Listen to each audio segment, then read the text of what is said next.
बच्चों को दुआएं, बड़ों को सलाम। फ़िज़ा है मेरा नाम। आप देख रहे हैं मॉर्निंग विद फ़िज़ा 24 न्यूज़ पर। देखिए जी, सफाई सिर्फ उन लोगों का काम तो नहीं है जिनको हमने इस ड्यूटी पे रखा हुआ है, हमारे हेल्पर्स को। सफाई तो हमें भी करनी चाहिए, है ना। तो क्या पता, जैसे हम कभी बीमार हो जाते हैं, देर सवेर हो जाती है, क्या पता उनको भी हो गई हो। तो मैंने कहा मेरे तो मेहमानों ने आना है, मैं तो अपना सेट साफ़ करूँ, है ना। तो अच्छा जी, ये कल के मेरे मेहमान आए थे, उन्होंने मुझे कार्ड्स दिए, ये मैं हटा देती हूँ। साथ साथ अपने भी घर में आप लोग काम किया कीजिए। कभी कभी होता ये है कि सिर्फ एक पे ज़िम्मेदारी डाल देते हैं हम लोग, या तो हमारी अम्मियों को हम ऐसे प्रॉब्लम में कर देते हैं, ये बेटा पकड़िए, और कभी हम अपनी किसी बड़ी बहन को ऐसी सिचुएशन में ले आते हैं कि बस उनके ऊपर ज़िम्मेदारी डाल देते हैं, या फिर हम जो बहू लेकर आते हैं उसकी ज़िंदगी में ये मुसल्लत कर देते हैं कि बेटा तुम आई हो, अभी तो नए नए दिन है, थोड़ा सा हाथ जम जाए तुम्हारा, मैं अपने घर के सूल बता दूं, उसके बाद फिर तुमने ये घर तो तुमने ही संभालना है। वो चाबियां देने का जो मकसद है, वो चाबियां तो दी नहीं जाती, मगर घर की सारी जिम्मेदारी, झाड़ू पोछा सफाई, घर का खाना, बच्चों को पालना, बच्चों को देखना, मियाँ को देखना, फिर सास ससुर को देखना, फिर उस बेचारी ने अगर उसके महके में अम्मी अब्बू अगर ज़ईफ़ हैं और वो उनको भी देखना चाहती है, तो वो ज़िम्मेदारियाँ भी उसके साथ। तो औरत किसी न किसी तरीके से ज़िम्मेदारी का पुतला है, और मैं सलाम करती हूँ सारी औरतों को जो काम करती हैं, मेहनत करती हैं, चाहे घर में रह के करती हैं, मगर कुछ करती तो हैं, सारा दिन उनका दिमाग चलता रहता है। अच्छा, साथ साथ ज़बान भी बड़ी चलती है मेरी तरह, मैं भी बहुत बोलती हूँ, आप लोग भी घर में कोई ना कोई बहुत बोलता है। जो नहीं बोलता ना, वो एंजाइटी का शिकार हो जाता है, डिप्रेशन का शिकार हो जाता है। और मेरी आज की औरत जो है, बहनें जो है, उन्होंने डिप्रेशन का शिकार नहीं होना। डिप्रेशन से दूर जाने के लिए आप जो है कोई म्यूज़िक सुन सकती हैं, सुबह सुबह जब सफाई कर रही हों, ठीक है, तो म्यूज़िक का सहारा ले लिया करें, थोड़ा सा गुनगुना लिया करें, अपना मूड चेंज किया करें, क्योंकि शेर व शायरी भी ना बड़ा आपको लाइव मूड में रखती है। तो इसी तरह आज मेरे पास एक बहुत अच्छी सी बच्ची है, और उसको मैंने यहाँ पर दावत दी है। मेरे पास है फ़ायज़ा किरण है, यंग बच्ची हैं, और आइए जी आपको दावत देते हैं हमारे सेट पे। रबाब बजाती हैं। वालेकुम अस्सलाम।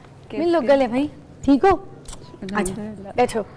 Thank you. जितनी तुम दुबली पतली और रबाब भी वैसी तुम्हारी तरह दुबला पतला तुम्हारे जैसे ही है। अच्छा फ़ायज़ा, ऊंचा ऊंचा बोल रहा ताकि मुझे आवाज़ आए। हैं?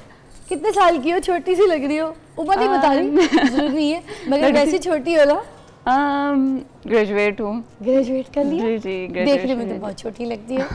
स्कूल कॉलेज की बस है? हाँ, बस उधर के हम लोग थोड़े से एक्सरसाइज ज़्यादा करने की वजह से शायद छोटे दिखते हो। एक्सरसाइज करती हो? लाइक वहाँ पे वैसे माउंटेन्स ही माउंटेन्स है, तो इस वजह से बस चलना ही पड़ता है। हुंजा की पहाड़ियों में? हाँ, पहाड़ों पे कभी हम लोगों ने कोई हाइकिंग कर ली। वैसे भी हम लोग ना ऊपर पहाड़ों पे ही होती हैं। कभी आपने बकरियों को लेकर जाना है तो फ्रेंड्स के साथ चलिए, और ये इस तरह चीज़ें हमारी बहुत। मुझे बुलाओगी हुंजा? ज़रूर आए, वेलकम। हम तो बहुत वेलकमिंग है, और गेस्ट बहुत ज़्यादा आते हैं। वहाँ पे अच्छे होटल्स हैं? हाँ, बहुत अच्छे हैं। ये शर्म करो, बोलो कि मेरे घर में आप आके ठहरे, आपको क्या जरूरत है?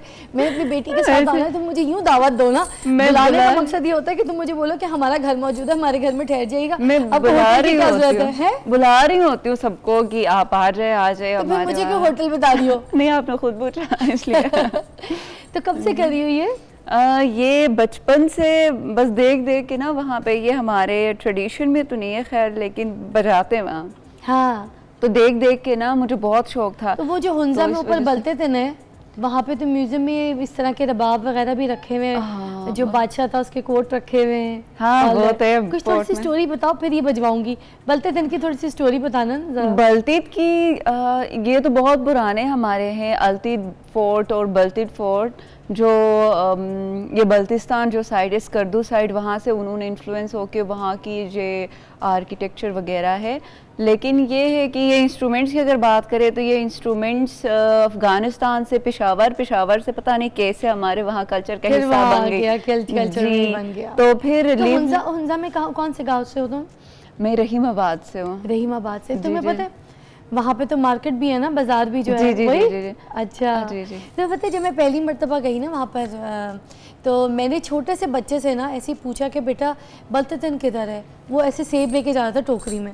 मुझे कहता है just keep going straight and then just take right and then again straight and then keep going. There you can see Baltatan. I was like, ये लिटरेसी रेट है। हाँ। इतने छोटे छोटे बच्चे, कोई बड़ी बुजुर्ग, उनकी इंग्लिश सुनने वाली, उनका एक्सेंट ऐसा है जैसे गोरे बोल रहे होते हैं। हाँ, बस वहाँ पे बचपन से ना मैं सबको बोलती हूँ कि यहाँ पे मैंने देखा है कि बच्चे ना ऐसे रोड्स पे वगैरह पे होते हो, लेकिन हम लोग जब 3-4 साल के हो जाते हैं तो हमारे माइंड में ये होता ही नहीं कि हम लोग कुछ और करें या बस ऐसे ही बैठे। तो हमने स्कूल जाना ही जाना है। इतनी अच्छी, इतना अच्छा लिटरेसी रेट, प्राउड तो फील करती होंगी? हाँ, अब यहाँ आके मुझे फील होता है कि हाँ, मैं अच्छी जगह बहुत से पढ़े लिखे हैं, है ना? अच्छा चले, क्या सुनाएंगी आप इसका? मैं पहले ट्यून कर लूँ या ऐसे? हमें दिखाएं भी, सिखाएं भी ट्यून कैसे करते हैं। अच्छा, ये मैं सर पे ही हूँ, मैं सब कुछ देखूंगी। अच्छा, मैं 1 मिनट, हाँ ये हो गया। तो ये बेसिकली है रबाब, और हमारे वहाँ पे आप देखोगे छरदा नाम का भी एक हमारा देसी होता है, उसको छरदा बोलते हैं। इसको हम लोग रुबाब, रोबाब या ये वही है ना जिसमें वो गाना भी था, जानो सुन जरा, वही है बाबर अली का शायद, रेशम का ना होंगे, जीवा फिल्म का गाना था। रबाब पे ऐसे बजता है। मैं तो आपको सुनाती हूँ अभी निकाल के, अभी सुना देखते हैं। तो फिर मैं इसकी डिस्क्रिप्शन दूँ? नहीं, हाँ। सीखना है तो। अच्छा, ये रबाब है, इसके ये होते मेन स्ट्रिंग्स, सिर्फ इनको ही बजाते हैं हम लोग।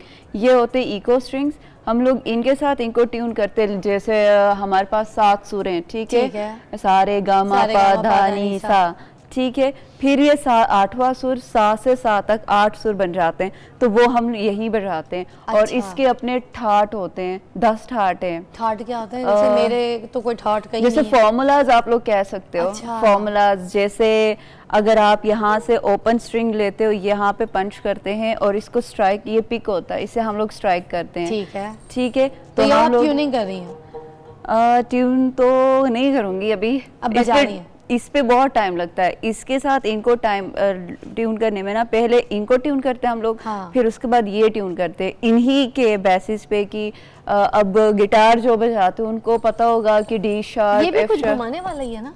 हाँ, इनको पेग्स बोलते हैं। अच्छा, फिर मैं अच्छा पेग्स, ये इको स्ट्रिंग्स कहलाते हैं। अच्छा। इको स्ट्रिंग्स हो गई, इनके साथ हम इनको ट्यून करते हैं तो इनकी आवाज, रुबाब की आवाज बहुत अच्छी आती है। फिलहाल ये ट्यून नहीं है, सुनाए ना फिर हमें कुछ। क्या सुनना पसंद करेंगी? कुछ भी। वेस्टर्न टाइप है। वेस्टर्न सुना दे। ओके, लास्ट ऑफ मोहिकन्स है ये, आपने सुना होगा या? देखती हूँ, पश्तू, उर्दू और ज़्यादातर मैं लोकल बजाती हूँ। पश्तू सुना दें, ये अभी वेस्टर्न का ये महकन भी सुनाए, ये बारी बारी छोटे छोटे हमें सब सुना दें। श्योर, ठीक है, चले स्टार्ट करें। ये था लास्ट ऑफ मोहिकन्स, जो वेस्टर्न एक ट्यून है। हाँ, वो वाला। तो अगर हमारे पास बीट होता ना, परकशन का, वो बहुत अच्छा जाने वाला था। वो भी आपको आता है? वो भी तो रबाब पे था मेरे ख्याल से, सदा हूँ अपने प्यार की। मैं ज्यादा मैं एक ब्रेक लेती हूँ, मैं इनको कुछ गाने याद कराती हूँ, क्या पता कुछ हो जाए, हो सकता है मैं गाऊँ और ये बजाए। एक अच्छी कॉम्बिनेशन हो जाएगी जैमिंग की। एक ब्रेक के बाद मिलते हैं।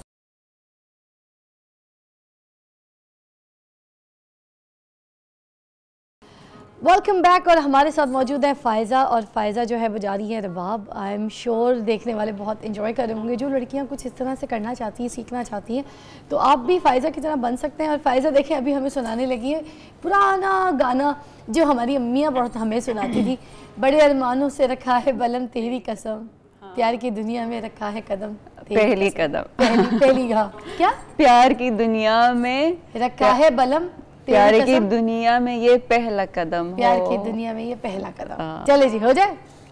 Like it. अच्छा, कितना पीसफुल है, रबाब की बीट के साथ कुछ भी करना नहीं। हाँ, बहुत लाइक एक ना मेडिटेशन के तौर पे हम लोग ये लेते हैं। हाँ, पहाड़ के ऊपर चढ़ो इंस्ट्रूमेंट लेके, और इतनी अच्छी हवा चल रही है, पूरा मतलब ना हमारे जितने भी गांव है हमारे नीचे होते हैं, हम बचा रहे होते हैं जोर से, जितने कोई जज करने वाला नहीं होता। तो एक वो भी हो जाए, कहानी सुनो, आजकल तो बहुत ही वायरल है, पसंद है लोगों को। कितना टाइम लगा आपको ये सीखने में? डिपेंड करता है आपकी प्रैक्टिस पे। ठीक है, आप जितना प्रैक्टिस करो उतना ज़्यादा आपको आएगा। लेकिन लोगों को अब जब सुनते हैं ना, वो तो जज करते रहते हैं कि शायद इसको कम आता है या ज़्यादा आता है। जो हाथ में लेता है उसको फील होता है कि ये कितना मुश्किल है। तो शुरू में ना जो गिटार बजाते हैं उनको पता होगा कि ये यहाँ पे ना कट लग जाता है, हाँ ये छाले पड़ जाते हैं। आप अगर काफ़ी टाइम से नहीं बजाते या लगातार बजाते रहते हो तो समटाइम्स ना हम लोग बहुत ज़्यादा जोश में कोई बैठ के हम लोग फन कर रहे होते हैं तो हम लोगों को गर्मी में ना फील भी नहीं होता कि इसमें कट लग जाता है, खून निकलता रहता है। और हम नेशनल लेवल पे प्ले करना चाहती हैं? अगर अपॉर्चुनिटीज़ मिलती हैं तो, क्योंकि हमारे वैसे तो ये कल्चर का हिस्सा है, सारी चीज़ें हमारे मुल्क में, हमारे सूबों में ऐसे ऐसे देखे ना म्यूज़िक बजाए जाते हैं, मगर ये सारी चीज़ें गोरे बहुत पसंद करते हैं, मैंने देखा। तो क्या इस तरह की अगर आपको अपॉर्चुनिटी मिलती है कि आप परफॉर्म करें और तो आप इस तरह से बजाने के लिए जाएंगी? हाँ, म्यूजिशियंस के साथ। हमारे वहाँ से वैसे गिलगित, शायद यहाँ पे आप लोग पहली बार देख रही हो किसी लड़की को बजाते हुए, हमारे वहाँ बहुत कॉमन है। Leaf arts and music school हमारे अल्तीत में पूरा स्कूल है। काफी लड़कियां बजाती हैं रबाब। अगर म्यूजिक बाकी इंस्ट्रूमेंट्स की बात करें तो वो वेस्टर्न जो म्यूजिकल इंस्ट्रूमेंट्स है वो बजाती होंगी, लेकिन ये जो हमारी जो देसी टाइप के जो होते हैं ना ये बहुत कम होते हैं। डोल बजाने वाली लड़की आपको नहीं मिलेगी, बहुत कम मिलेंगे। एक आपकी जो है ना वो जो गिलगित से एक सिंगर भी है, मुझे नाम भूल गया, नताशा बेग। जी जी, उनको मैंने लाइव भी सुना, मुझे बहुत अच्छा लगा। बीच में जब वो परफॉर्मेंस करती है उनका एक पार्ट आता है जब वो बाल ऐसे ऐसे घुमाती हैं, मैं कहती हूँ बड़ी एनर्जी है यार गिलगित की लड़कियों में, और अपना एक यूनिक स्टाइल बना के परफॉर्म करी है और ऑडियंस को कितना ग्रैब किया और कितना अच्छा। वो गिलगित का कोई कलाम भी स्पेशली उसके अंदर जब वो परफॉर्म करती हैं, कॉन्सर्ट जब कर रही होती हैं तो गिलगित का एक कलाम भी पढ़ती हैं बड़ी अच्छी तरीके से। तो अब गिलगित की जो लड़कियां हैं वो आगे बढ़ रही हैं बहुत ज़्यादा, ये टैलेंट आगे उभर के आ रहे हैं। मतलब नताशा के बाद अब आपके बाद यहाँ लाहौर कराची में लड़कियाँ करती हैं ढोल वाली बहुत सारी लड़कियाँ। अभी थोड़े दिन पहले भी हमारे पास एक लड़की आई हुई थी, क्या नाम था बच्ची का, जो विश्मा अरिश्मा हमारे पास आई थी ढोल वाली, वो बहुत ज़्यादा फेमस है, बड़ा उनका पसंद करते हैं लोग ढोल। हाँ, और बड़े हैवी हाथ से बजाती हैं, हैवी से तगड़ी सी प्यारी सी खूबसूरत सी, हाँ वो बहुत अच्छा बजाती है।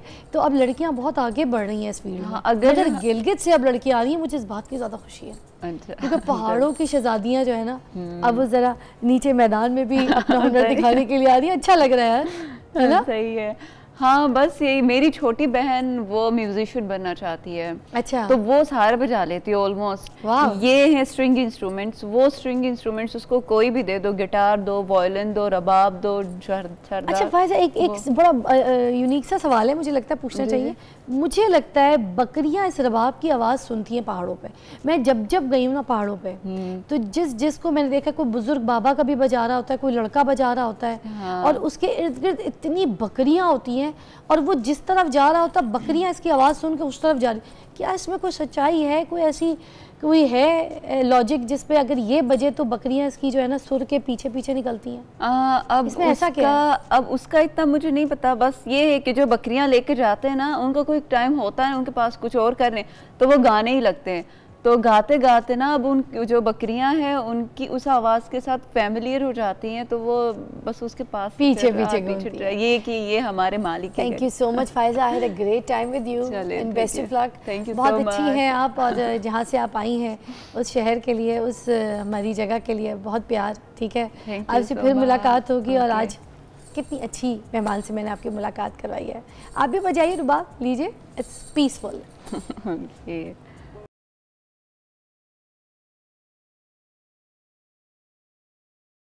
Welcome back. अब देख रहे हैं मॉर्निंग विद फ़िज़ा। और नाज़रीन अभी हम बात करेंगे ये जो सोशल मीडिया है इसके ऊपर, जिस तरह से कुछ भी कोई कमेंट कर देता है, कोई गलत बात कर देता है, जिसकी जो मर्ज़ी आए, किसी के बारे में कोई ऐसी खबर दे देता है जो सही नहीं होती और लोग उसको सच समझ के बैठ जाते हैं। मतलब अभी थोड़े दिन पहले की बात है, उससे भी पहले की बात है और उससे भी पहले की बात है, कई बार जो है अताउल्लाह ईसा खेलवी, अल्लाह ताला उनको जन्नत नसीब करे, ऐसे ऐसे जो है ना हेडलाइंस लगा देते हैं, उनका इंतकाल हो गया, अस्तगफिरुल्लाह, इस तरह की चीज़ें लिख देते हैं। क्यों? वो ज़िंदा हैं, सलामत हैं, अल्लाह ताला उनको सेहत दे, ज़िंदगी दे।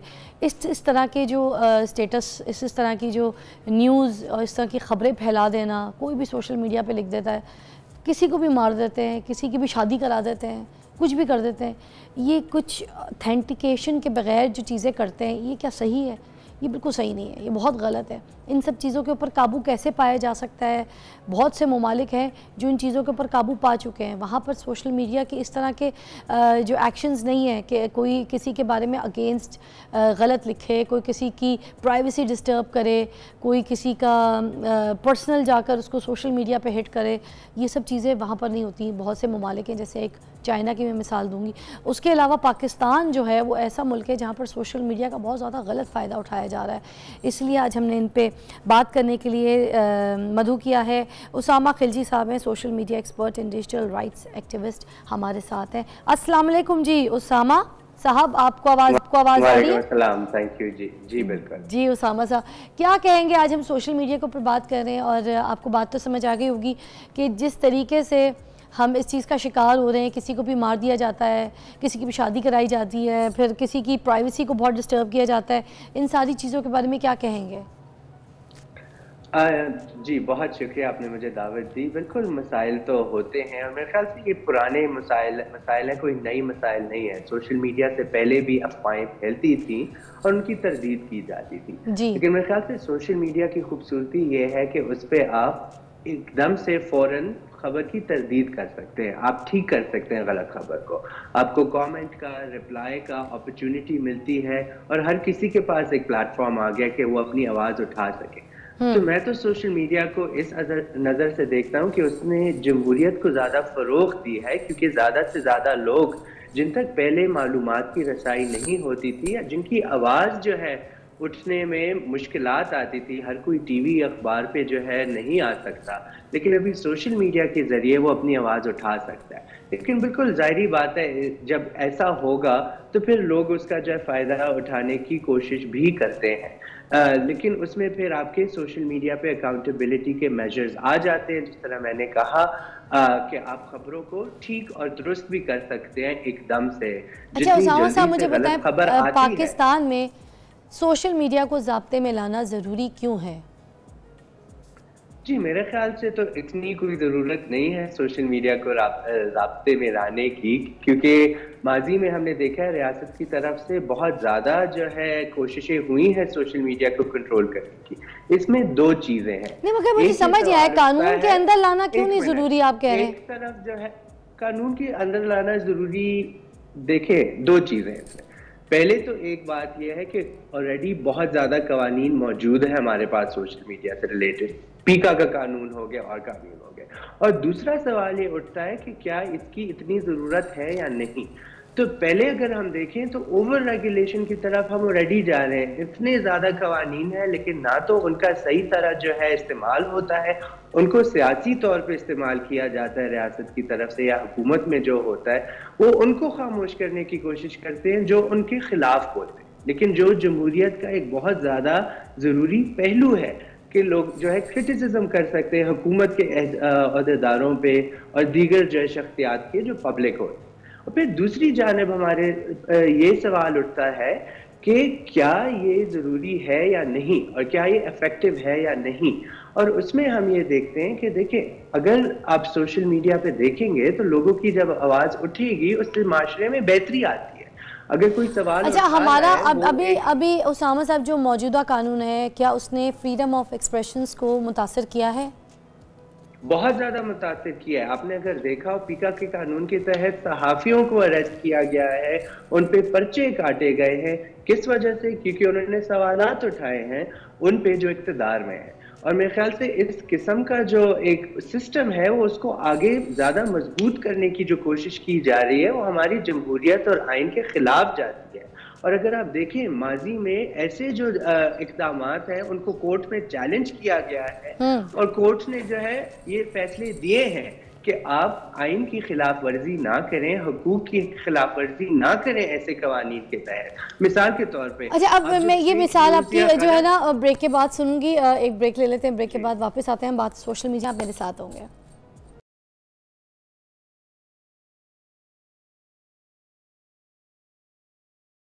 वेलकम बैक, आप देख रहे हैं मॉर्निंग विद फ़िज़ा और अभी हम बात कर रहे हैं उसामा साहब से, उसामा खिलजी साहब से, जो कि बात कर रहे हैं सोशल मीडिया के ऊपर, सोशल मीडिया के एक्सपर्ट हैं। अस्सलाम वालेकुम जी।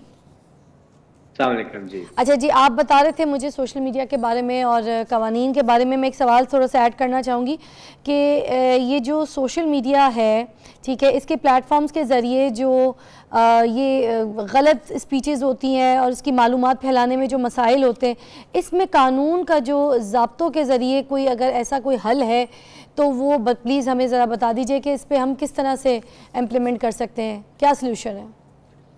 जी बिल्कुल, इसमें दो चीज़ें हैं। एक तो आप देखते हैं आपके सोशल मीडिया प्लेटफॉर्म्स के अंदर ही रिपोर्टिंग मैकेनिज्म्स हैं, तो उसमें कवानीन जो है वो तो बाद में आते हैं, लेकिन पहले आप उसको रिपोर्ट कर सकते हैं और आप अपने कंटेंट हो, कोई कमेंट हो, कोई पोस्ट हो, अंदर ही उसके रिपोर्टिंग मैकेनिज्म होते हैं जिसमें जो इन्फोर्समेंट है वो बहुत जल्दी हो जाती है, क्योंकि सोशल मीडिया कंपनीज ने कई 10-15 सालों से ये सिस्टम्स बनाए हुए हैं। तो फॉर एग्जांपल आप फॉल्स इंफॉर्मेशन रिपोर्ट कर सकते हैं, हेट स्पीच को रिपोर्ट कर सकते हैं और दीगर हरासमेंट को रिपोर्ट कर सकते हैं।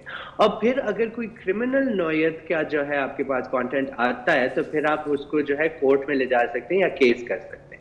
तो अभी तक हमने देखा था FIA का साइबर क्राइम विंग था, अभी मेरे ख्याल से हुकूमत एक नई साइबर क्राइम के साथ डील करने की एजेंसी बना रही है, लेकिन उसमें मेरे ख्याल से जो मसला हमें मेन ये आता है कि हुकूमत तरजीह नहीं देता इस तरह के केसेस पे जिसपे सिटीजन्स पे हार्म ज्यादा हो रहा हो। तो मिसाल के तौर पे खवातीन को जो हरासा किया जा रहा होता है या दीगर बच्चों के मामलात होते हैं, उसमें जो है हम नहीं देखते एजेंसीज जो है ज्यादा एक्शन लेती हैं, लेकिन वो इस किस्म के केसेस में ज्यादा एक्शन लेती हैं जो सियासी नौयत के होते हैं। तो अगर कोई सियासी मुखालिफिन ज्यादा आवाज उठाते हैं तो उनके ऊपर एक्शन बहुत जल्दी। अच्छा, हमारा मीडिया भी तो अब देखें ना उसामा साहब, हमारा मीडिया भी तो सही रोल प्ले नहीं कर रहा।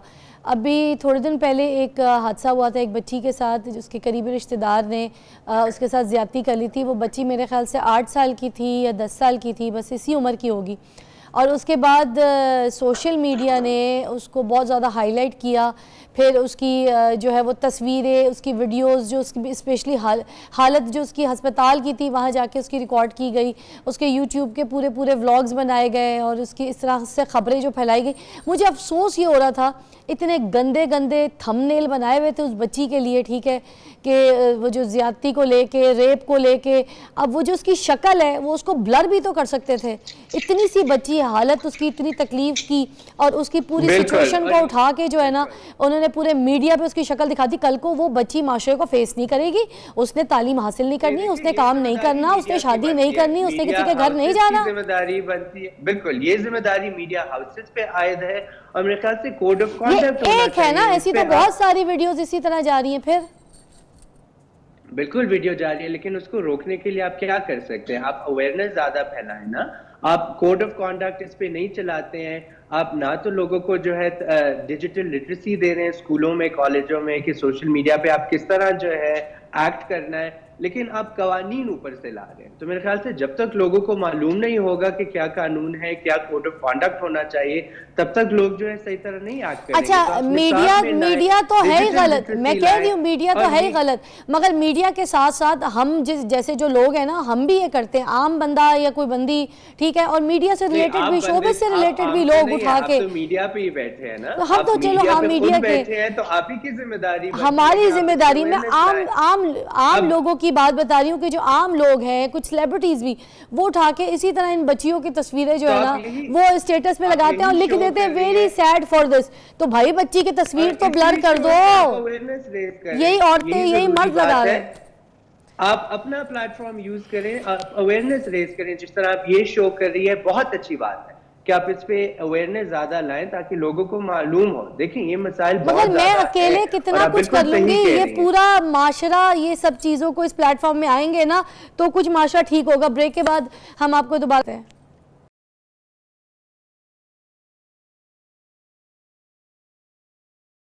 Welcome back. और अभी हम उसामा खिलजी साहब से बात कर रहे हैं जो कि सोशल मीडिया एक्सपर्ट हैं और एक्टिविस्ट हैं, और साथ में हम बात कर रहे हैं सोशल मीडिया के ऊपर ही। उसामा साहब, मैं आपसे सवाल करना चाहूँगी कि ये जो national cyber crime investigation agency है और ministry of law social media के नए कवानीन पर काम कर रही है, इस पे ये डिजिटल राइट्स प्रोटेक्शन अथॉरिटी के क़याम का जो बिल है वो पार्लियामेंट से मंजूर करवाने पर भी गौर हो रहा है। तो आप क्या बताएंगे मुझे इस बारे में कि इसके कंट्रोल किस हद तक फिर पॉसिबल होगा, और ये जो बिल है ये कौन कौन से नए बिल पास किए गए हैं? जी बिल्कुल, ये नए कवानीन लाए जा रहे हैं, बल्कि जो पुराने कवानीन हैं मेरी नज़र में उनको बदतर किया जा रहा है, क्योंकि आप देखते हैं कि ऑलरेडी बहुत ज़्यादा कंट्रोल करने की कोशिश कर रही है हुकूमत सोशल मीडिया पे। और मेरी नज़र में सोशल मीडिया वाहिद एक जगह है पाकिस्तान में जहां लोग अभी तक कुछ खुल के तनकीद कर सकते हैं, जो उनका जमहूरी हक है। तो जमहूरी हकूक को हमने देखा है दीगर सेटिंग्स में जो है काफ़ी अंडरमाइन किया गया है। तो इन कवानीन के तहत वो क्या कोशिश कर रहे हैं कि सोशल मीडिया कंपनीज पे ज़्यादा दबाव डाला जाए कि वो ज़्यादा से ज़्यादा कंटेंट सेंसर करें ऑनलाइन, और जो हुकूमत जिस किस्म के नैरेटिव्स चाह रही है वही जो है ऑनलाइन चले। और फिर दूसरी जानिब हम देखते हैं कि national cyber crime investigation agency बनाने की कोशिश कर रहे हैं, FIA साइबर क्राइम विंग से इख्तियारात लिए जा रहे हैं। लेकिन मेरे ख्याल से उसको बेहतर करना चाहिए था। जो 8 सालों से वो साइबर क्राइम विंग चल रहा है FIA को, बजाय ये कि उसको बेहतर किया जाए, अब एक नई एजेंसी बनाना क्यों जो है जरूरी समझे, ये जो है समझ में नहीं आ रही कि क्यों हुकूमत ने एकदम से अभी इख्तिदार में आके ये कर लिया है। बहरहाल इसमें वो कोशिश कर रहे हैं कि साइबर क्राइम को जो है जितने भी उसके मामलात होंगे वो इस एजेंसी इसके साथ डील करेगी। तो अच्छा, ये जो ट्विटर था, ये जिसको एक्स के नाम से तब्दील कर दिया था, ये भी बंद कर दिया, क्या कहेंगे इसके बारे में? बिल्कुल, ये 17 फरवरी को बंद किया गया। इलेक्शन के बाद जो नैरेटिव चल रहे थे सोशल मीडिया पे, मेरे ख्याल से रिगिंग की जो है सबूत भी आ रहे थे ऑनलाइन, तो एकदम से हमने देखा ट्विटर या एक्स को बंद किया गया, जबकि मोनेटाइज भी हो गया था तक। बिल्कुल, और देखिए इस पे जो है पाकिस्तान की मईशत पे बहुत बड़ा असर पड़ता है, क्योंकि अगर आप इस पे बिजनेस हो रहा है, लोग कमा रहे हैं, और दूसरी जानिब आप जब एकदम से प्लेटफॉर्म को बंद कर देते हैं, आप इंटरनेशनली क्या मैसेज भेज रहे हैं कि पाकिस्तान में किसी भी वक्त कोई भी वेबसाइट बंद हो जाएगी तो आपका जो रेगुलेटरी एनवायरनमेंट है वो बहुत ज्यादा अनसर्टन हो जाएगा और पाकिस्तान के साथ लोग बिजनेस नहीं करना चाहेंगे। तो आप देखें ना, कोई भी सिचुएशन अगर किसी इस तरह से ज्यादा कोई लोग मीडिया में आवाज उठाना शुरू कर देते हैं तो फिर बात की यहाँ पर भी हो सकता है कि आ जाए कि बोले कि जी यूट्यूब जो है वो बंद कर दिया जाए। तो क्या ये सोल्यूशन है? यूट्यूब पहले भी बंद हो चुका था, अब ये कोई सोल्यूशन तो नहीं है उसामा साहब। देखें उधर से कितने कितने लोग पैसे कमा रहे हैं, डॉलर्स आ रहे हैं, हमारी जो करेंसी है, इकोनॉमी जो है वो बढ़ रही है, ठीक है, उसमें इजाफा हो रहा है, अच्छा हो रहा है। तो ये अगर बंद कर देंगे तो वो भी रह जाएगी, फिर क्या कहेंगे इस बारे में? जी, मेरे ख्याल से कानून में ये ऑप्शन ही नहीं होना चाहिए कि आप पूरा प्लेटफॉर्म बंद कर दे। देखिए, ये तो कलेक्टिव पनिशमेंट हो गई। अगर आपके 8 करोड़ लोग एक प्लेटफॉर्म इस्तेमाल कर रहे हैं, 3 लोगों ने कोई गलत बात कर ली, आप 8 करोड़ लोगों को क्यों पनिश कर रहे हैं उस पे? तो मेरे ख्याल से इस किस्म के जो है ये कलेक्टिव पनिशमेंट है। कानून में जो है जो तरमीम ला रहे हैं उसमें ये तरमीम भी लाए कि रियासत या हुकूमत के पास ये इख्तियार नहीं होना चाहिए कि आप एक पूरा प्लेटफॉर्म पूरे मुल्क के लिए बंद कर दें। हम चाइना तो नहीं बन सकते। देखिए, चाइना में ना जमहूरियत है, ना इजहार राय की आज़ादी है, एक पार्टी का रूल है, उसके खिलाफ आप कुछ बोलते हैं आपको जेल में डाला जाता है। तो इस किस्म की चीजें पाकिस्तान में नहीं हो सकती। हमारी हिस्ट्री आप देख लें, हमारा आइन देख लें, और हमारी सियासी जो पूरे जवाबत है वो देख लें, लोगों को देख लें, आप उनको कंट्रोल नहीं कर सकते। तो मेरे ख्याल से कंट्रोल करने के जितने एफर्ट्स होंगे वो सक्सेसफुल नहीं होंगे, वो फेल ही होंगे। बिल्कुल सही कह रहे हैं।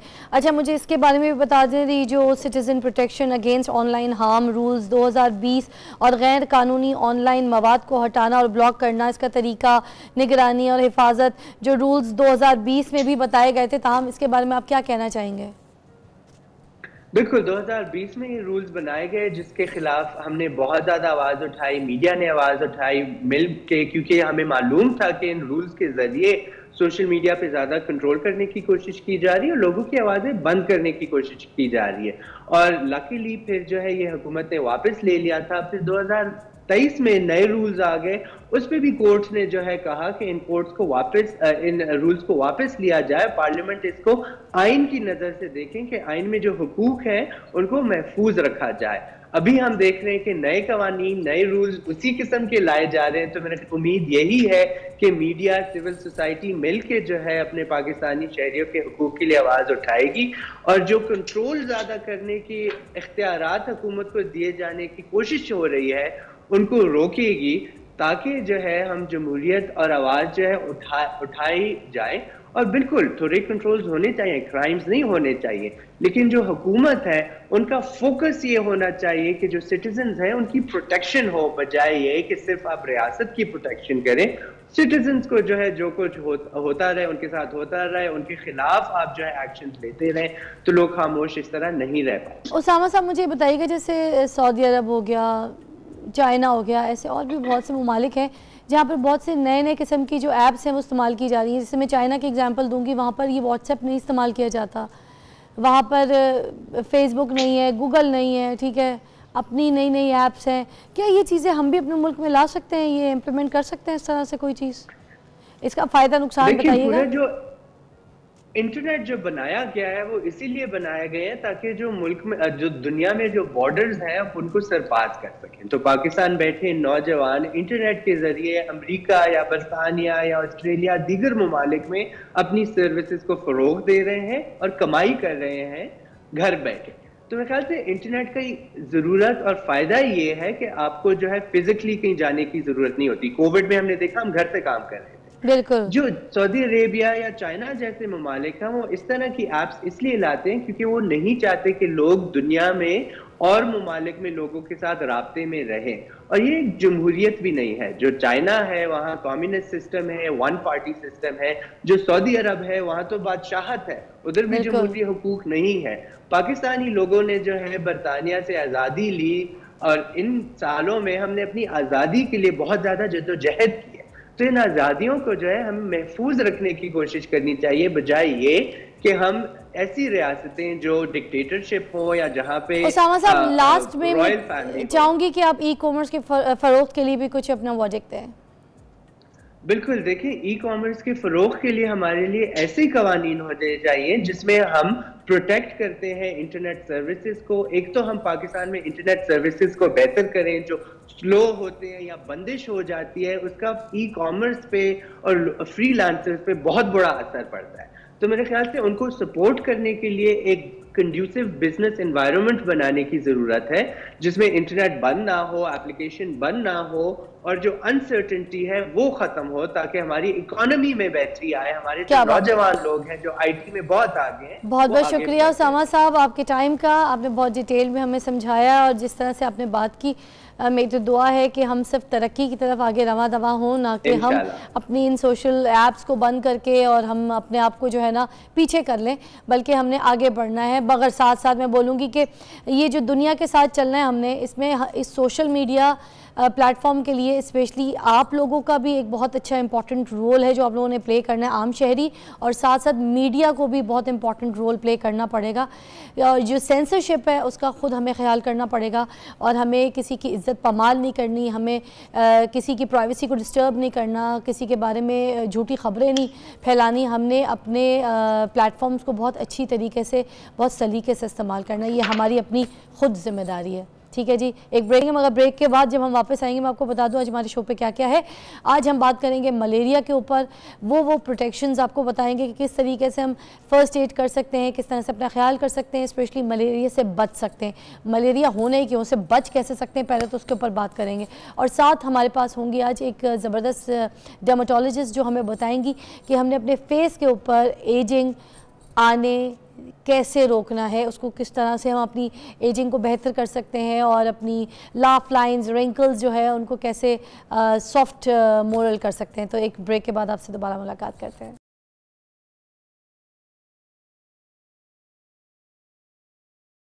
Welcome back. और अब हम बात करेंगे प्रोग्राम में एंटी एजिंग के ऊपर। जो हमारे चेहरे पे रिंकल्स, झुर्रियाँ आ जाती हैं जिसकी वजह से हमें बहुत घबराहट होती है कि भाई हम जो है एजिंग की तरफ जा रहे हैं, हमारी खूबसूरती ख़त्म हो रही है। ख़ास तौर पे औरतें बहुत परेशान हो जाती हैं।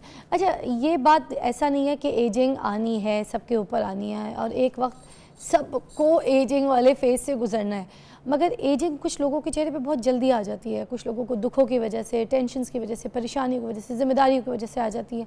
कुछ लोगों की डाइट अच्छी नहीं होती, कुछ लोगों का सन एक्सपोजर बहुत होता है, कुछ लोगों के ऊपर वर्कलोड बाहर बहुत ज़्यादा होता है। वर्किंग लेडीज़ होती हैं या भाई हमारे हजरात जो बाइकों पर जाते हैं, मेहनत करते हैं, काम करते हैं, तो उन सब के चेहरों पर बहुत जल्दी ना रिंकल्स अपनी जगह बना लेते हैं। तो आज हमने जिनको बुलाया है, बहुत अच्छी डर्मेटोलॉजिस्ट है हमारे सेट पे, ऑलमोस्ट आती हैं बहुत ज़्यादा और बहुत अच्छा आपको गाइड करती हैं, मरियम मंजूर। तो आज हम डॉक्टर मरियम मंजूर से पूछेंगे कि हम इस एजिंग को अपने चेहरे पे किस तरह से रोक सकते हैं। अस्सलाम वालेकुम। वालेकुम सलाम। अच्छा फ़िज़ा, देखें आजकल लाइफ चाहे मेल हैं या फ़ीमेल दोनों के लिए बहुत टफ़ हो गई है। वर्किंग आवर्स भी बढ़ गए हैं, स्ट्रेस बहुत ज़्यादा है। स्ट्रेस हर किसी के लिए बहुत ज़्यादा हो गया है, चाहे घर में रहने वाले लोग हैं चाहे वर्किंग हैं। तो उसमें सबसे इम्पॉर्टेंट ये है कि आप सबसे पहले अपनी लाइफस्टाइल मॉडिफिकेशंस लाएं, जो कि आप इजीली एट होम कर सकते हैं, जिसमें आपको ऐसा कोई ख़र्चा नहीं करना। ठीक है, लाइक उसमें सबसे बेहतर ये है कि आप सबसे पहले अपना जो वर्किंग आवर्स हैं या जो भी काम है उसको एक फ़िक्स करें कि इतने दिन तक इतने टाइम में आपने ये काम करना है। अपना एक स्केड्यूल बनाएं जिसमें आपके खाने की रूटीन हो, आपके सोने की हो, क्योंकि ये तो आप कर सकते हैं ना, इसमें तो कोई भी आपको पैसे खर्चने की ज़रूरत नहीं है। ठीक है, एक स्केड्यूल करें, अपने जो डे है उसको स्केड्यूल करें, उसमें आवर्स रखें कि इतने आवर्स काम करना है, इतने आवर्स की आपकी नींद है और इतने में खाने को देना है और इतनी कोई वॉक या एक्सरसाइज या जो भी आप वर्जिश घर में कर सकते हैं आप वो करें। ठीक है, इससे क्या होगा कि एक तो स्ट्रेस भी डिवाइड होता है और थोड़ा सा माइंड भी डाइवर्ट होता है। ठीक है, फिर इसके अलावा आप क्या कर सकते हैं कि अपनी हाइड्रेशन को बेहतर करें। ठीक है, हाइड्रेशन बेहतर करें, 2 से 3 लीटर तक पानी पिएं। ठीक है, इसमें भी ऐसा कोई कॉस्ट नहीं आती। हम अपनी थोड़ी सी बैड हैबिट्स को, यानी कि हम चीनी को कम कर दें और पानी को ज़्यादा कर दें तो वो बेहतर हो जाएगी। ठीक है, फिर हम आ जाते हैं कि थोड़ा सा हम डाइट में क्या कर सकते हैं। डाइट में हम ये कि हर लीफी वेजिटेबल्स हैं और सैलड्स आजकल तो, ठीक है, आप वो खीरा खाएँ, साथ में थोड़े से कैबेज जो है वो डाल लें। ठीक है, इसके अलावा बेरीज़ आ रही हैं, स्ट्रॉबेरीज़ हैं। ठीक है, ये सब चीज़ें आप ऐड कर सकते हैं। और इसके अलावा अगर हम फिर बात करें कि और फूड में आप क्या ले सकते हैं, तो जिसे लिवर कहते हैं, कलेजी जिसे कहा जाता है, सो 2 to 3 बाइट पर वीक भी वो काफ़ी होते हैं, आप वो यूज़ कर सकते हैं। अच्छा, जो एजिंग है, रिंकल्स हैं, किस एज पर चेहरे पे नुमा होना शुरू हो जाए तो कोई परेशानी नहीं है, और किस एज में अगर हो जाए तो फ़िक्र करनी चाहिए कि this was not the right time? अच्छा देखिए, एजिंग तो 20 से स्टार्ट हो जाती है। ठीक है, बोथ जेंडर्स में, लेकिन फीमेल्स पे ज़्यादा जल्दी विजिबल होती है, मेल्स पे थोड़ा कम विजिबल होती है। ठीक है, सो अगर वो आपके अर्ली 30s में आना शुरू हो जाए, इट्स मीन के प्री मैच्योर एजिंग की तरफ आप जा रहे हैं। अच्छा, तो मतलब अगर हम 30 के हैं तो हमें फ़िक्र करनी चाहिए? बिल्कुल बिल्कुल करनी चाहिए। हमने 30 से अपनी डाइट का ख्याल रखना है एजिंग के लिए, या उससे पहले से? नहीं, आप डाइट का ख्याल तो शुरू से रखें ना, अपने स्लीप पैटर्न्स बनाएं, अपनी हैबिट बनाएं, अपने डे को स्केड्यूल करें। उससे ये होगा कि आपको बहुत ज़्यादा मॉडिफिकेशंस नहीं करनी पड़ेंगी और आपको एक फ़िक्स टाइम होगा जो आप अपने आप को भी देंगे, सेल्फ केयर जिसे कहते हैं। ठीक है, वो उसमें आ जाता है। ठीक है, कितने आवर्स का हमारा स्लीप टाइम जो है वो होना रिक्वायर्ड है? At least minimum 6 to 8 hours. अच्छा, और वो जो दिन वाला टाइम है उसको काउंट करके, ये सिर्फ रात की आप बताएं? अगर आप कर सकते हैं दिन में, क्योंकि अक्सर लोगों के पास ये ऑप्शन नहीं होती कि वो दिन में सो सकें, तो एटलीस्ट रात में तो ये पूरा करना चाहिए। और दिन में आप कर सकते हैं तो जैसे है कि आप खाने के बाद दोपहर के 30 मिनट्स का नैप भी ले लें या सिर्फ रेस्ट ही कर लें तो वो भी काफ़ी होता है। अच्छा, यंग एज में अमूमन कहा जाता है कि जो एंटी एजिंग क्रीम्स हैं या कोई ऐसे फार्मूलाज हैं या कोई ऐसे सिरम्स हैं वो चेहरे पे नहीं लगाने चाहिए बिफोर एजिंग। तो क्या ये बात दुरुस्त है कि हम सिर्फ जब एजिंग की तरफ जाएं तो एंटी एजिंग चीज़ें, ऐसी क्रीम्स जो है वो इस्तेमाल करें और उससे पहले ना करें? नहीं, ऐसा नहीं है बिल्कुल। अब तो यही कॉन्सेप्ट है कि आपने अपनी एजिंग को डिले करना है, बिकॉज एजिंग ने वो है, आपने जैसे कहा कि आना ही आना है। ठीक है, हम क्या कर सकते हैं, उसको मैनेज कर सकते हैं, थोड़ा डिले कर सकते हैं, और वही हमारे सक्सेस होगी कि हम उसको अगर अर्ली स्टार्ट कर देंगे। उसमें वही सेल्फ केयर आ जाती है और आप अपनी सेल्फ केयर करें। ठीक है, आप हाइलुरोनिक एसिड शुरू से लगा सकते हैं। ठीक है, आप वो कोई भी एज ग्रुप के लोग लगा सकते हैं। मेरी बेटी लगाती है, छोटी है, तो वो भी लगा रही होती है, और ये किसी भी टाइम लगा सकते हैं। I know that. हाँ, और सनब्लॉक से पहले, आफ्टर मॉइस्चराइजर, बिफोर मॉइस्चराइजर, और अगर सिर्फ ये भी लगा ली तो इट्स अ कंप्लीट मॉइस्चराइजर। बिल्कुल बिल्कुल, क्योंकि ये क्या करता है, सिर्फ हाइड्रेशन करता है। अगर हाइड्रेशन पूरी होगी तो रिंकल्स कम अपीयर होंगे। ठीक है, तो एक तरह से ये उसको डिले ही कर रहा होता है, पानी का काम कर रहा है। बिल्कुल बिल्कुल, ठीक है। अच्छा, और मुझे ये भी साथ साथ बता दीजिएगा कि ये जो एंटी एजिंग क्रीम्स है मार्केट में जो दस्तियाब होती हैं, क्या ये बहुत हैवी केमिकल्स वाली होती हैं या फिर बस normal to apply on the skin and no harm? Ma'am ये सजेस्ट करूँगी कि मेडिकेटेड क्रीम्स का इस्तेमाल करें, जैसे रेटिनोल है, रेटिनॉइड्स हैं। ठीक है, और ये बहुत कम प्राइस में अवेलेबल हैं। लेकिन आपने कैसे स्टार्ट करना है, आपने पी साइज़ लेना है, और हफ्ते में मैं सबको कहती हूँ कि एकदम से लोग अक्सर कंप्लेन करते हैं रेडनेस या जलन की। ठीक है, आप हफ्ते में 2 दिन से इसका स्टार्ट शुरू करें। आपका क्रीम का नाम बताना चाहेंगे? मेडिकेटेड है तो बता दीजिए। स्किन ए के नाम से आती है, बहुत सस्ती। किस नाम से? स्किन ए के नाम से। स्किन ए के नाम से, और वो इसी फार्मूले की और बहुत सारी हैं जो कि अवेलेबल हैं मार्केट में। Skin A is very famous. लोग यूज़ कर रहे होते हैं। अच्छा, स्किन ए जो है इसके अंदर रेटिनॉइल है, रेटिनॉइड्स हैं इसमें। अच्छा, रेटिनॉइड्स है। और इसके अलावा इसके अंदर क्या है? इसके अंदर बस इसमें तो सिंपल वही है ना, ठीक है, रेटिनॉइड्स ही है। तो आपने क्या करना है, पी साइज लेनी है और उससे पहले भी अगर आपको लगाने से पहले रेटिनॉइड लगाने से पहले आप मॉइस्चराइज कर लेंगे, चाहे हाइलुरोनिक एसिड से कर लें या सिंपल कोई भी मॉइस्चराइजर यूज़ कर लें, तो आपको कम इरिटेशन होती है और खींचने की वो जो आती है फीलिंग वो कम। और डॉक्टर साहब बिल्कुल जो स्टार्ट के लोग हैं मेरे ख्याल से उनको थोड़ा सा ऑल्टरनेट डेज अगर वो ले लें शुरू में, है ना? बिल्कुल, जैसे हफ्ते में सिर्फ 2 दिन, 2 नाइट्स लगाएं। अच्छा, बल्कि और कम, हफ्ते में 2 दिन, ठीक है। फिर इसको महीने के बाद जाके रेगुलर पे या 2 महीने और 30s में जाके आप इसको रेगुलर कर दें, इतने में स्किन भी यूज्ड हो जाती है और आपको भी पता चल जाता है कि आपने अपनी स्किन को कैसे मैनेज करना है, क्योंकि एकदम से ब्रेकआउट्स होना शुरू हो जाते हैं। अच्छा, ये जो स्किन की डेड स्किन है, जब ये हमारी ऊपर की लेयर निकलती है उसके बाद हमारी नई स्किन आती है, मोस्टली डॉक्टर्स यही कहते हैं, जितने स्किन एक्सपर्ट्स हैं वो ये कहते हैं, जो हमारी स्किन की जो एक लेयर है जिसके ऊपर ये फाइन लाइंस, अजीब सी झुर्रियाँ या कुछ ऐसे ना जैसे डैमेज सी स्किन हो जाती है, जब वो स्किन उतरेगी तो एक नई स्किन निकलेगी। इसकी क्या मिथ है, इसके पीछे क्या है, ये ज़रा लॉजिक हमें समझाइएगा। अच्छा, और ये एजिंग के लिए किस तरह काम करती है? अच्छा, बेसिकली इसे एक्सफोलिएशन कहते हैं, ठीक है। आप चाहे क्लेंजिंग करके करें या रेटिनॉइड से इसके थ्रू करें या केमिकल पीलिंग है उसके ज़रिए भी हम करते हैं, माइक्रो नीडलिंग के ज़रिए करते हैं। बेसिकली क्या होता है, इससे कोलेजन इंडक्शन करवानी होती है आपने।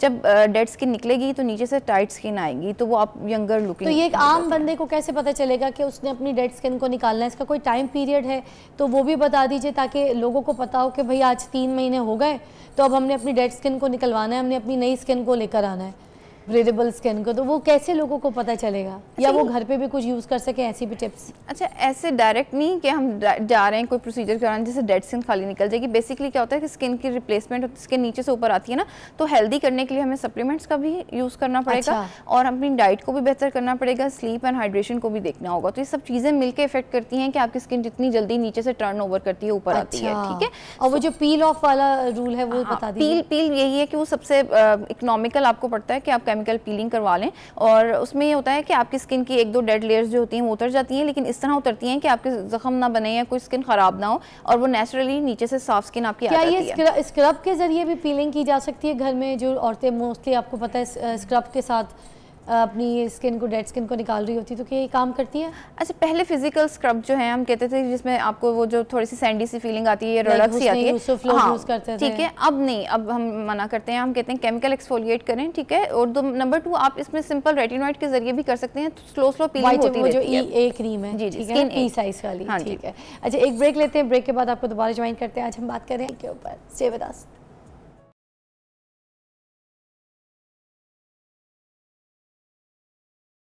Welcome back. आज हम बात कर रहे हैं एंटी एजिंग के ऊपर। हमारे पास मौजूद हैं मरियम मंजूर, डर्मेटोलॉजिस्ट हैं, और आपको समझा रही हैं, बता रही हैं कि किस तरीके से आपको अपना ख़ास ख्याल रखना है कि आप एजिंग की तरफ इतनी जल्दी रवा दवा ना हो जाए। अच्छा, मुझे बता रही थी आप कि कौन कौन सी डाइट में हमारी ऐसी चीज़ें होनी चाहिए जिसमें हमारा कोलेजन जो है वो माइनस ना हो, चेहरे का और बॉडी का भी, जाहिर सी बात है, क्योंकि हाथों से भी अगर कोलेजन चला जाए और आपके गाल से, आँख के एरिया से, तो फिर बुढ़ापा बहुत जल्दी आपको चेहरे पर नमूदार हो जाता है और रिंकल्स भी बहुत जल्दी जगह बना लेते हैं। तो हमें कोई ऐसी सब्जियां, ऐसे कोई फल बताएं जिनमें बहुत ज़्यादा कोलेजन पाया जाता हो।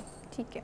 अच्छा फ़िज़ा, जैसे हम अभी ब्रेक में भी बात कर रहे थे कि हम अपनी डाइट में एक तो डेली सैलड ऐड कर लें, ठीक है, दोपहर से पहले या 12 बजे के करीब, खीरा और साथ में कैबेज लें, और इसके अलावा आप कलर्ड वेजिटेबल्स जितनी भी डाल सकते हैं वो डाल लें, ठीक है। जैसे रेड बेल पेपर है और ग्रीन बेल पेपर और येलो, इनके अंदर भी बहुत ज़्यादा कोलेजन होता है, ठीक है। तो इसकी एक small amount like 1 to 2 spoon डालें, क्योंकि कड़वी भी होती है, इतनी खाई नहीं जाती, ठीक है। लेमन ऐड करें, शिमला मिर्च, बिल्कुल शिमला मिर्च, ठीक है। और साथ में आप इसमें जो है अपना 1-2 फ्रूट्स, जैसे आजकल बेरीज आ रही हैं, स्ट्रॉबेरी आ रही है, ठीक है, आप वो ऐड कर सकते हैं। शहतूत है, उसमें भी होता है।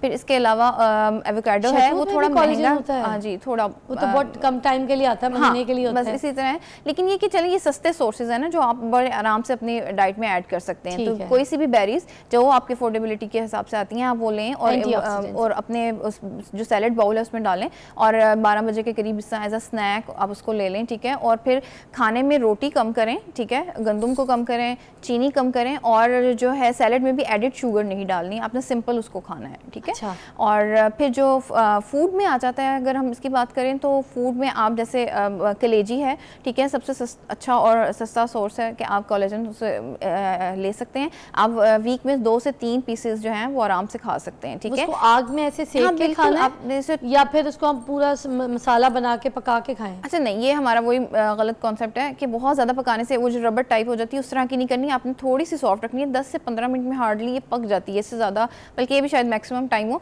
तो मैं तो कलेजी 6 मिनट में पका लेती हूं। हाँ, 6 to 8 मिनट्स वैसे पक जाती है, तो आप उसमें आराम से उसके बाद तो वो पत्थर हो जाती है। वो कोई रबर और पत्थर टाइप नहीं बनाना, उससे पहले खा लेनी तो आपकी बॉडी को वो एब्जॉर्ब हो जाती है। अच्छा। फिर इसके अलावा एक और सबसे अच्छी जो आसान एक टोटका है वो ये है कि बोन ब्रॉथ या जो हड्डियों का होता है, आप उसको 1 to 2 आवर से ज़्यादा पकाएं। बीफ या मटन? कोशिश करें बीफ या मटन, जो आप ले सकते हैं, सूट करता है आपको। कुछ लोग मना भी होता है, बस उसकी हड्डियों का मिक जो है, हाँ वो जो है वो आप उसमें पानी में बॉईल करें, कोई एडिड सॉल्ट कोई चीज़ नहीं डालनी, और थोड़ा सा आप लेमन के ड्रॉप्स डाल के उसको पिएं। ठीक है जी। एक न्यूज़ की ब्रेक है, बहुत ज़्यादा तो हम आपको दोबारा ज्वाइन करते हैं। देख रहे हैं मॉर्निंग।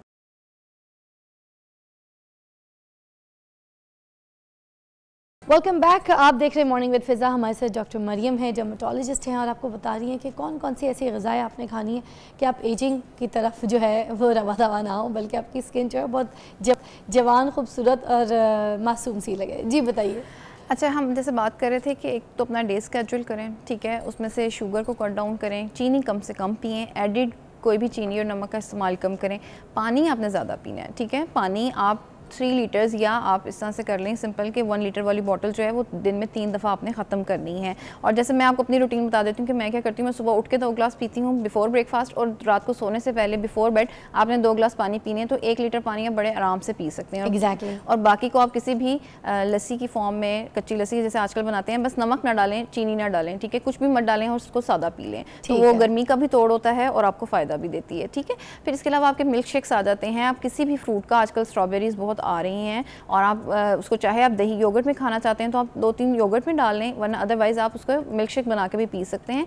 आप इवनिंग टाइम ले लें, और आपका इससे एक तो स्टमक भी फुल हो जाता है, एसिडिटी के भी इश्यूज़ थोड़े से बेहतर होते हैं दही और दूध के इस्तेमाल से, तो आपको बहुत फ़ायदा होता है। ये जो बाज़ार में कोलेजन की कैप्सूल्स और ये जो कोलेजन के शॉट्स आ गए, जो लोग बहुत पीना शुरू हो गए, क्या ये कारआमद हैं या फिर ये सारा वेस्ट ऑफ मनी है? एक्चुअली अभी इतनी रिसर्च नहीं है, और कोलेजन जो है वो ऐसे बॉडी से इतना अब्जॉर्ब नहीं होता जो कि अवेलेबल है कैप्सूल फॉर्म्स में, तो आप नेचुरली भी हासिल कर सकते हैं। लाइक घर पे आप जो बोन वो ज़्यादा बेहतर है, वो एक तो बेहतर भी है और सस्ता भी है, ठीक है। उसमें सबसे ये है कि आप कोलेजन ब्रॉथ निकाल लें, लाइक के हड्डियों का जो है उसको 2-3 घंटे के लिए पानी डाल के छोड़ दें पकने के लिए, और जो निकले जो उसका निकलेगा बिल्कुल वो आप पी लें 1 कप, ठीक है, डेली एज अ मेडिसिन के तौर पर, ठीक है। तो आपको बहुत महंगा कोलेजन खाना नहीं पड़ेगा। और उसमें एक टिप ये है कि आप उसके अंदर थोड़ा सा लेमन के 2-3 ड्रॉप्स डाल लें, बहुत ज़्यादा नहीं डालना, टू मेक इट एब्जॉर्बेबल, क्योंकि without vitamin C collagen absorb नहीं होगा। क्या किसी सीड्स में भी कोलेजन हमें दस्तयाब हो सकता है? बिल्कुल, पम्पकिन सीड्स एक बहुत अच्छा सोर्स है, और आजकल हमारे यहाँ बड़े आराम से मिल रहे हैं पम्पकिन सीड्स, तो आप वो भी खा सकते हैं, कोलेजन सोर्स होता है, लेकिन बहुत ज़्यादा तादाद नहीं खानी, 8 से 10 आप डेली इनकॉर्पोरेट कर सकते हैं। थैंक यू सो मच, बहुत बहुत शुक्रिया, आपने हमारी रहनुमाई की। तो नाज़रीन, जिस तरह से अगर आपको कोई ऐसा है और एजिंग की तरफ आपकी स्किन जा रही है तो आपने ख़ास ख्याल रखना है। और अगर आपको कोई ऐसे डॉक्टर से जाके मिलना है जो आपको लगता है कि आपकी स्किन इरिटेशन की तरफ है, कोई चीज़ की एलर्जी हो रही है, तो प्लीज़ आप जाके किसी अच्छे, जैसे डॉक्टर मरियम है, इस तरह के कोई अच्छे डॉक्टर्स को आप रेकमेंड कीजिए, मिलिए, उनसे कंसर्न कीजिए।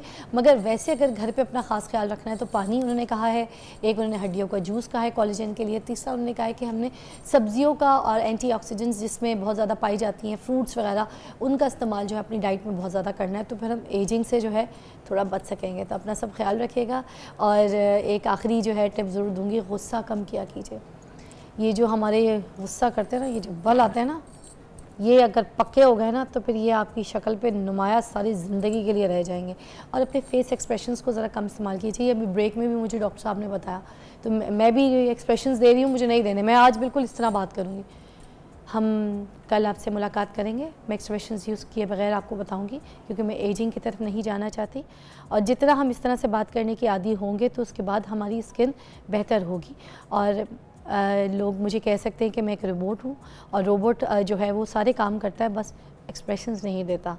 तो मैं एक्सप्रेशंस यूज़ नहीं करना चाहूँगी क्योंकि मैं एंटी एजिंग की तरफ रवा दवा नहीं होना चाहती। मैं अपनी स्किन को जवान, खूबसूरत और उभरता हुआ प्यारा खूबसूरत दिखाना चाहती हूँ। कल मुलाकात करेंगे। अल्लाह हाफ़िज़।